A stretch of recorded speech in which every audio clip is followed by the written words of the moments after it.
Video is about turning pests into pets. You need a live trap, and you're basically just going to put peanut butter on the bait tray, set it, and put that in wherever there's rat activity or any other kind of pest. And then you're going to need a cage to put it in, whatever it be, as long as it can hold it. I have this bottle of water sitting on top to keep this down so they don't push it off and get out. So this takes a couple weeks to get rats conditioned. The minute you get them, they're going to be vicious. They're going to want to kill you. They will bite you. They will do all that. Another thing you need to think about is bubonic plague. In BC, of course, Canada, there is bubonic plague. So rats and squirrels, interactions with them, and fleas, got to be careful about that. So you got to make sure that they're flea-free before you mess around with them, just for safety reason. I'm not saying rats carry bubonic plague, but they can.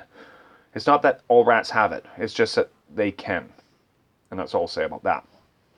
So now that we've mentioned that, let's get on with how to make a rat a pet.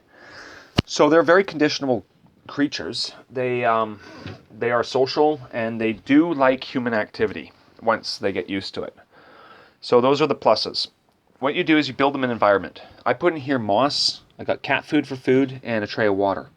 And then fluff from bedding, or goose down, whatever, and they can be able to nest. They need to be comfortable. If they're not comfortable, of course they're going to be agitated, and they're going to be very hard to tame because they're always going to be stressed out. You want them to be able to sleep and feel comfortable, and you want them to feel like they have a home. And that's basically what you do. And it's better them living in here than in your house chewing on wires. And what you can do is, now after a week of feeding them and making sure they feel comfortable, is you start rubbing their backs when they're not aware, kind of thing. Like, keep their head covered. You don't want them biting you. They do bite. But once they get used to, they won't bite. And I've got one that's about a week older than the other. This one's the young one, that little guy. I got him pretty young, and he's just sweet. They're both sweet. This guy's a climber, and then this guy's pretty mellow. And I don't think they're going to bite. He's just curious. He's just seen what I'm about. And he's letting me pet him. So, yeah, they're sweet. Anyway, they just want to live, That's the problem with pests, is they just in the wrong place. And if you trap relocate, cool. But you can also friend them. And rats are Schedule C. There's no law about making a wild animal, as far as a rat go, a pet, because they're invasive species. They're Schedule C. Some squirrels, like gray squirrel, same dealio. And there's other squirrels that are protected, like red squirrel and Douglas squirrel and a few other than that. So, but now I could be wrong on this, but it could be possible that, you can have them as pet as long as they have free roam and they're in their habitat. I think that's okay. I could be wrong on that, so don't take my words for that. But anyway, Schedule C rats, you can basically kill them without a license, or you can make them a pet.